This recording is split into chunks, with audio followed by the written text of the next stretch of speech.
कि 2024 का चुनाव केवल सरकार के सृजन का नहीं है, अच्छा।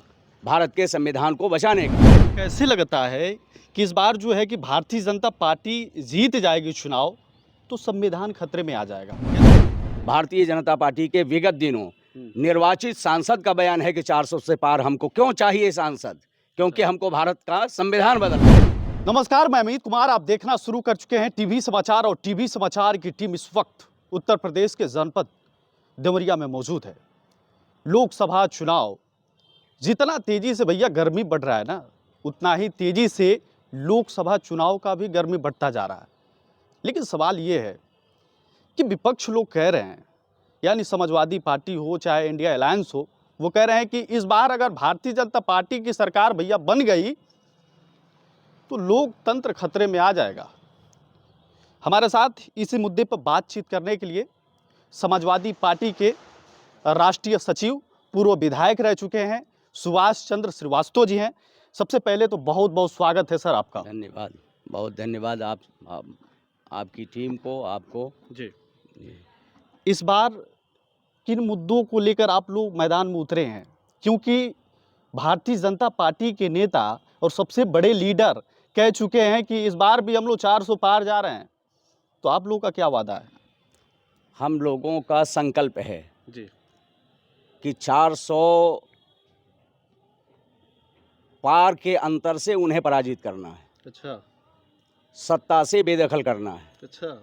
सत्ता से बेदखल करने का मकसद केवल सत्ता के सुख उपभोग का नहीं है, सत्ता के भागीदारी के लिए जो लोगों के भीतर सत्ता का पागलपन है उसके लिए नहीं, अच्छा। इस मुल्क को बचाने के लिए, इस मुल्क के आईन को बचाने के लिए, इस देश के सवालों के समाधान के लिए। अच्छा। जो आज जलते हुए सवाल हैं, चाहे वो बेरोजगारी का हो, चाहे वो मुद्रास्फीति का हो, चाहे नागरिक सुरक्षा का हो, तो ये सारे जो चाहे वो संवैधानिक संस्थाओं की गरिमा को चोट पहुंचाने का हो, तो ये सबसे बड़ा जो 2024 का संग्राम, ये जो महत्वपूर्ण जिन वजहों से बनाता है वो ये है कि 2024 का चुनाव केवल सरकार के सृजन का नहीं है, अच्छा।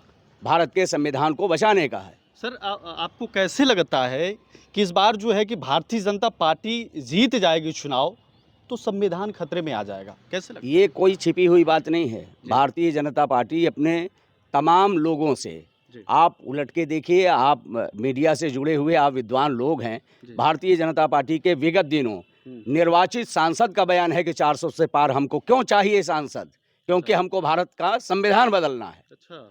हमको अपने हिसाब का देश बनाना है, एक देश, एक नागरिक संहिता, एक कानून, एक धर्म।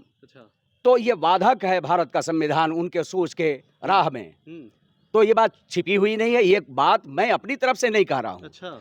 ये पिछले 10 वर्षों में जिस गति से संवैधानिक संस्थाओं की गरिमा को चोट पहुंचाया गया है, चाहे आपने देखा है कि देश के सर्वोच्च अदालत ने क्या कहा कि जब तक निर्वाचन न केवल पारदर्शी और स्वतंत्र होना चाहिए, बल्कि वो दिखना भी चाहिए। अच्छा। कि निर्वाचन को पूरा कराने वाला जो निर्वाचन आयोग है, उसकी बहुत बड़ी हमारे देश में बहुत बड़ी महत्ता है ना, उसका बहुत बड़ा महत्वपूर्ण है मामला। सर्वोच्च अदालत ने एक सुझाव दिया केंद्र की सरकार को कि जैसे कोलेजियम है सुप्रीम कोर्ट के जस्टिस और हाई कोर्ट के जस्टिस की नियुक्ति के लिए, उसी कोलेजियम की तरह 3 सदस्यीय वो जो पैनल है, वो पैनल इस देश के चुनाव को कंडक्ट करेगा और वो चुनाव आयुक्तों की नियुक्ति करेगा। अच्छा। चाहे वो चीफ इलेक्शन कमिश्नर हो, चाहे इलेक्शन कमिश्नर हो। सुप्रीम कोर्ट के दिए गए पूरे के पूरे वर्डिक्ट को निष्प्रभावी करने के लिए पार्लियामेंट से ऐसा कानून बनाया गया। और उसमें क्या कहा सुप्रीम कोर्ट ने? सुप्रीम कोर्ट ने कहा कि प्रधानमंत्री जी हों उस पैनल में, नेता प्रतिपक्ष हों और सर्वोच्च अदालत के मुख्य न्यायाधीश हों। तो अब केवल इस फैसले को निष्प्रभावी करने के लिए आनन फानन में पार्लियामेंट से कानून बनाया गया और ये कहा गया कि 3 सदस्यीय पैनल तो होगा, लेकिन प्रधानमंत्री होंगे। और प्रधानमंत्री के कैबिनेट का एक वजीर होगा और एक नेता प्रतिपक्ष होगा। जी तो अब आप देखिए इस 3 पैनल में बहुमत किसका हुआ? क्या बहुमत हुआ?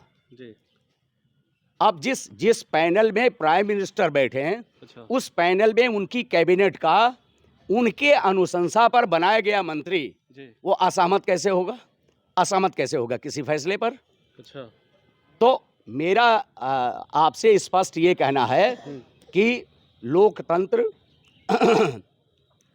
पारदर्शी तरीके से ठीक ढंग से जी काम कर सके, इसके लिए जो निर्वाचन करने वाली जो संस्था है, कराने वाली जो संवैधानिक संस्था है, जी उस संस्था की गरिमा को सुरक्षित रखना चाहिए।